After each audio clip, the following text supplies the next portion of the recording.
அஸ்ஸலாமு அலைக்கும் வரஹ்மத்துல்லாஹி வபரகாத்து. ஈரான், அமெரிக்கா, இஸ்ரேல் இந்த போரை பற்றின செய்திகள் தான் இன்றைக்கு உலகத்தில் கூட பாரிய ஒரு எதிர்பார்ப்பாக இருச்சிய நேரத்தில் இது அச்சத்தை உண்டு பண்ணிருச்சு. அப்போ இந்த நிலையில இந்த டென்ஷன் இருக்கிற இந்த நேரத்தில் சமீபத்தில் அதாவது இப்போ சற்று நேரத்துக்கு முன்னால் செய்திகள் அடிப்படையில் 4.2 ஒரு நில அதிர்வு கொண்டு இஸ்ரேலுக்குள்ள உண்டாயிருக்கு. இதால அந்த நாட்டுக்கு ஏதாவது சரி ஒரு பாதிப்பொண்டு இருக்கும்னு சொல்லி கேட்டால் இல்லைன்னு சொல்லிய செய்திகள் தான் வந்திருக்கிற. அதே நேரத்தில் டிமோனா அணுமின் நிலையமும் காண இதால இந்த பூமி அதிர்வுகளை உணரப்பட்டதால செய்திகளும் ஐடிஎஃப் இராணுவத்தால் செல்லப்பட்டிருக்கிற. அப்ப இந்த ஈரான் மீது அமெரிக்கா ஒரு தாக்குதலை நடத்துமான்னு சொல்லிய கேள்வி இன்றைக்கு பாரிய அளவுல எழுந்திருக்கிற. இந்த நிலையில அந்த தாக்குதலை ஈரானுக்கு மீது அமெரிக்கா முதல்ல நடத்துமா இல்ல ஈரான் முன்கூட்டி அமெரிக்க இராணுவ நிலைகள் மீது நடத்துமான்னு சொல்லிய கேள்வியும் இது ஒரு பாரிய கேள்வியாகத்தான் இருக்கிற. அப்போ ஈரான்ல கட்டாரில் உள்ள அமெரிக்க விமானப்படை தளமான அல் உதைத் விமானப்படை தளத்திலிருந்து கிட்டத்தட்ட 10,000க்கு மேற்பட்ட அவங்களோட ஊழியர்கள் அனைவரையும் அந்த இடத்திலிருந்து அப்புறப்படுத்திட்டு அமெரிக்கா அதோட சேர்த்து அதில் இருந்த குரூஸ் மிசைல்களாக இருச்சிட்டு கேளும், ஏனைய ட்ரோன்களாக இருச்சிட்டு கேளும், F-35 5ஆம் தலைமுறை போர் விமானங்கள் தொட்டு F-22 F-16 போன்ற எல்லா விமானங்களையும் அந்த இடத்துக்கு அப்புறப்படுத்திட்ட. அதே நேரத்தில் B-52 கொண்டு போம்பர்கள் கொண்டு உள்ளடங்கினான இந்த ஃபைட்டர் ஏர்கிராஃப்டும் இதுக்குள்ள உள்ளடங்கிய. அப்ப நேத்தும் அந்த வீடியோ பார்க்குற நேரத்தில் அது எல்லாமே அவங்க அப்புறப்படுத்தி கொண்டிருக்கிற ஒரு வீடியோல தான் நேற்று இதுவும் நான் பார்த்தது. அப்போ அமெரிக்காட அதி சிறப்பு மிக்க ஒரு விமானப்படை தளம்னு சொன்னாக்கா மத்திய கிழக்குல உள்ள இந்த அல் உதைத் விமானப்படை தளம் தான் கூட பெரிய ஒரு விமானப்படை தளம். அதுல பாதுகாப்புன்னு சொல்லிய இது ஒரு அமெரிக்காட இராணுவ கட்டளை தலைமையகம் உண்டு. அப்ப இதிலிருந்து தான் முழு மத்திய கிழக்கையும் அமெரிக்கா கண்காணிச்சு சுருக்கமா சென்னா ஆப்கானிஸ்தான், ஈராக், சிரியா, லிபியா இது எல்லாம் உட்பட அனைத்து மத்திய கிழக்கு நாடுகளையும் இதிலிருந்து தான் இவங்க கண்காணிச்சியது. அப்ப இதே அமெரிக்காட அவ்வளோ இவ்வளோ டெக்னாலஜி கொண்ட இந்த விமானப்படை தளம் அந்த இடத்திலிருந்து அப்புறப்படுத்தின்னு சொல்லியும் பாரிய ஒரு கேள்வித்தான். அப்போ அவங்களோட ஏர் டிஃபென்ஸ் சிஸ்டத்துகள் எடுத்துன்னு சொன்னாக்கா உலகத்தரம் வாய்ந்ததுன்னு சொல்லி அவங்க செல்ற உண்மைதான்.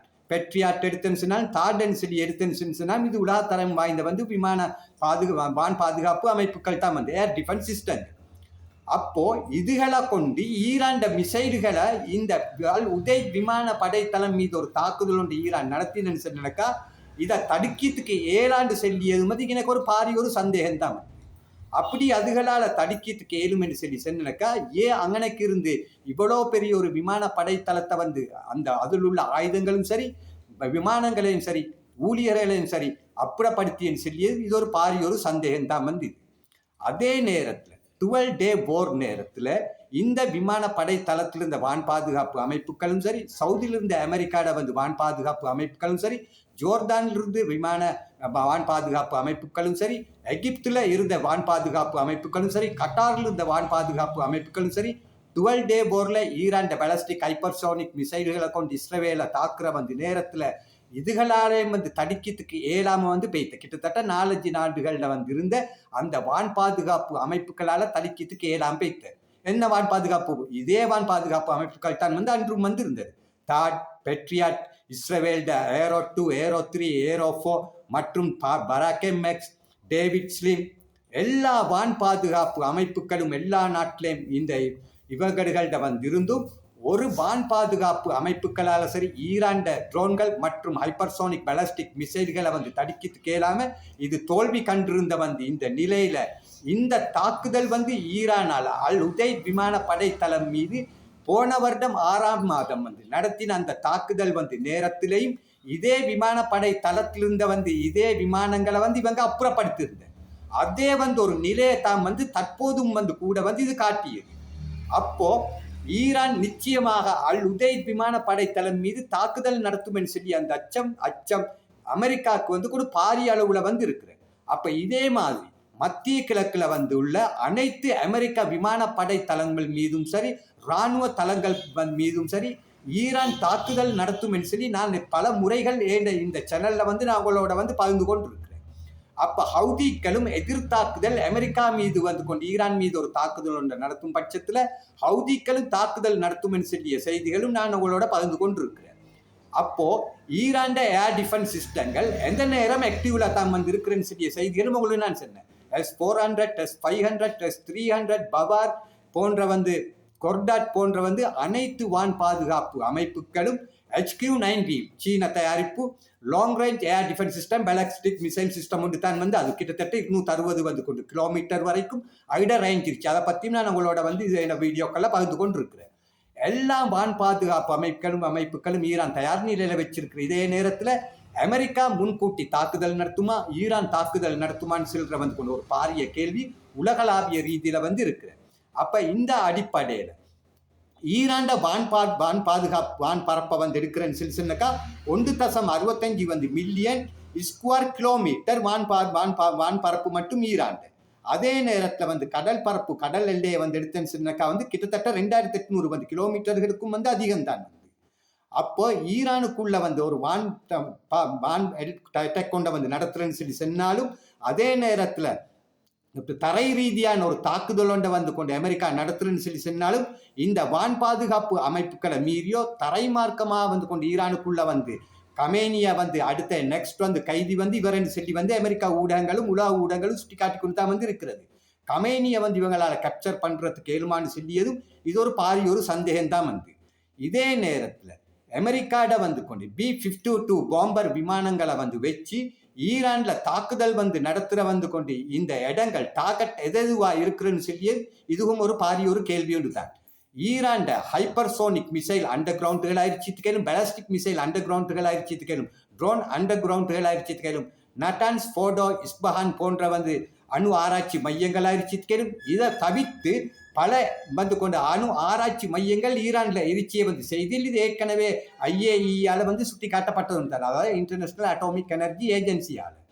அப்ப அந்த அணு மின் நிலையங்கள் 600 800 மீட்டர் வரைக்கும் வந்து கொண்டு அதோட ஆழத்துக்குள்ள வந்து அது நிறுவப்பட்டிருச்சு. அதே நேரத்தில் ஏற்கனவே உள்ள நட்டான்ஸ் ஆயிடுச்சித்துக்கேலும் இஸ்பஹான் ஃபோர்டோ அணு ஆராய்ச்சி மையங்கள் 80 110 வந்து கொண்டு மீட்டர் வரைக்கும் ஆழத்துல வந்து கொண்டு உள்ளது. அப்ப 80 110 மீட்டர் வரைக்கும் அமெரிக்காட B-2 வந்து கொண்டு போர் விமானங்களின் ஊடாக வந்து இந்த தாக்குதலை வந்து நடத்தினேன்னு சொல்லி சொன்னாலும் அதில் உள்ள 13600 வந்து கொண்டு கிலோகிராம் கைடட் வந்து கொண்டு இந்த பாம்புகளை வச்சு வந்து தாக்குதல் நடத்தினேன்னு சொன்னாலும் கிட்டத்தட்ட IAEA வந்து கொண்டு ரிப்போர்ட்டரை வந்து அடிப்படையில் நான் சொல்லியது அமெரிக்காட CIA வந்து ரிப்போர்ட் ஆயிடுச்சித்துக்கேலும் 50 80 மீட்டர் ஆழம் வரைக்கும் தான் வந்து இது போறேன்னு சொல்லி ஏற்கனவே நடந்த 6ஆம் மாதம் வந்து நடத்தின வந்து கொண்ட அந்த தாக்குதலையும் இதே B-2 பாம்பர் வந்து விமானங்களை வந்து வச்சு நடத்தின இந்த 3 அணு ஆராய்ச்சி நிலையங்கள் மீதான தாக்குதலும் ஃபெயிலியர் தான். தற்போது கூட அது இயங்கு நிலையில வந்து இருக்கிறேன்னு சொல்லிய செய்திகளும் நான் ஏற்கனவே உங்களோட வந்து பகிர்ந்து கொண்டு இருக்கிறேன். அப்ப ஈரான் தலைமைத்துவத்தின் மீதான வந்து ஒரு தாக்குதல், அதாவது மந்திரிமார்கள்ட்ட ஜனாதிபதி மற்றும் அவர்களுடைய அரசியல்வாதிகள்கிட்ட வந்து பெரும் புள்ளிகள் மீதான வந்து டாக்கட்டும் இவங்கள்ட்ட வந்து இந்த பரிசீலனைக்குள்ள வந்து இருச்சின்னு சொல்லிய செய்திகளும் வந்திருக்கிற. அப்படி இவங்கள்கிட்ட இருப்பிடங்கள் இவங்கள்கிட்ட வந்து ஸ்பை ட்ரோன்களை வச்சு கண்காணிச்சு அந்த இலக்குகளை சரியான முறையில வந்து கொண்டு தாக்குறதுக்கு ஏழுமான்னு சொல்லியதும் அதுவும் ஒரு பாரிய சந்தேகம் தான். அதே நேரத்தில் இந்த போர் நடந்தன்னு சொன்னக்கா இந்த போரின் ஊடாக வந்து கொண்டு அமெரிக்காட வந்து இழப்பும் சரி ஈரானுக்குள்ள இவங்கள் நடத்துற வந்து இந்த தாக்குதல் எந்த அளவுக்கு வந்து கொண்டு வெற்றி அளிச்சும் சொல்லியதும் இது ஒரு பாரிய சந்தேகம் தான். ஈரான்ட அண்டர் கிரவுண்ட் வந்து கொண்டு மிசைல் சிட்டிகளாக இருச்சித்துக்கேலும் ட்ரோன் சிட்டிகளாக இருச்சித்துக்கேலும் எல்லாமே இந்த 24 மணி நேரமும் வந்து கொண்டு ஆக்டிவ்ல வந்துருச்சியதும் வான் பாதுகாப்பு அமைப்புகளும் வந்து ஆக்டிவ்ல வந்து இருச்சியதும் தான் வந்து ஈரான் இருந்து வர செய்திகள். அதே நேரத்தில் 450 வந்து கிலோகிராம் என்ரிச்மெண்ட் பண்ணப்பட்ட அந்த யுரேனியம் அமெரிக்காவுக்கு இது ஒரு பாரிய ஒரு அச்சத்தை சிக்கலையும் வந்து உண்டு பண்ணியிருக்கிற இதை ஈரான் எங்க வச்சிருச்சு, அதாவது இது செறிவூட்டப்பட்ட வந்து கொண்டு யுரேனியம். இந்த செறிவூட்டப்பட்ட வந்து இந்த யுரேனியத்தை கொண்டு கிட்டத்தட்ட 8 வந்து அணுகுண்டுகளை வந்து கொண்டு உருவாக்கியதுக்கு ஏறும். இது ஏற்கனவே வந்து கூட அமெரிக்க தரப்பாளையம் வந்து செல்லப்பட்டது உண்டு தான். அப்ப என்ரிச்மெண்ட் பண்ணப்பட்ட இந்த 450 கிலோகிராம் வந்து இந்த யுரேனியம் கிட்டத்தட்ட இதை கொண்டு கிட்டத்தட்ட ஒரே கிழமைக்குள்ள ஈரானானது 5-6 அணுகுண்டுகளை இதன் மூலம் வந்து தயாரிச்சியத்துக்கு வந்து ஏழுமென்று சொல்லிய செய்திகளும் ஈரான் உள்ள பாராளுமன்றம் வந்து கொண்டு மந்திரிமார்களாலும் இது ஏற்கனவே வந்து செல்லப்பட்டது ஒன்று தான் வந்தது.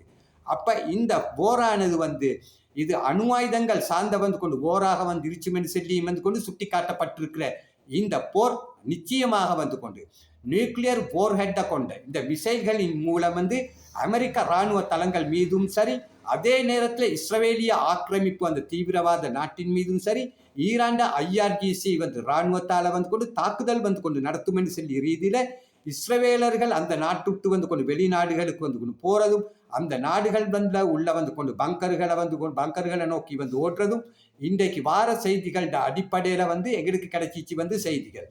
விண்வெளி ஆதிக்கத்திலேன்னு சொன்னாலும் இன்றைக்கு ஈரான் ஒரு பலமிக்க சக்தியாக வந்து கொண்டு வளர்ச்சி அடைஞ்சிருச்சியதும் சமீபத்தில் வந்து நடந்த அந்த போராட்டம் வந்து நடந்த வந்து நேரத்தில் எலான் மஸ்ட ஸ்டார்லிங்க் இணைய சேவைகளை வந்து கொண்டு ஈரான் ஐஆர்ஜிசி வந்து இராணுவம் முடக்கினதும் ஏண்ட போன வந்து செய்திகளில் வந்து நான் உங்களோட பகிர்ந்து கொண்ட இதுவும் அமெரிக்காவுக்கு வந்து கொண்டு ஒரு பாரிய வந்து ஒரு சிக்கலை அச்சத்தை வந்து உண்டு பண்ணியிருக்கிறேன். இந்த போர் நிச்சயமாக அமெரிக்காவுக்கு எதிராக ஈரான் கொரம் ஷகர் 5 பாலிஸ்டிக் மிசைல்களும் சரி, அதே நேரத்தில் ஐசிபிஎம் மிசைல்களும் சரி, அமெரிக்கா இலக்குகள் மீது வந்து கொண்டு தாக்குதல் நடத்தும். அந்த தாக்குதல் வந்து கொண்டு அமெரிக்கா வந்து கொண்டு ஈரான் இந்த போர் உலகமாக வந்து கொண்டு போராக வந்து கொண்டு மாறும் பட்சத்தில் அது பாரிய வந்து ஒரு சிக்கலை வந்து கொண்டு உலகத்துக்கு வந்து கொண்டு கொடுக்கும் என்று சொல்றதுல எந்த மாற்று கருத்தும் வந்து இல்லை. இந்த வீடியோ உங்களுக்கு பிடிச்சிருந்தா லைக் பண்ணுங்க. இது மாதிரியான செய்திகளோட மீண்டும் அடுத்த இந்த காணொலியில் நான் உங்களை சந்திக்கிறேன். அஸ்ஸலாமு அலைக்கும் வரஹ்மத்துல்லாஹி வபரகாத்துஹு.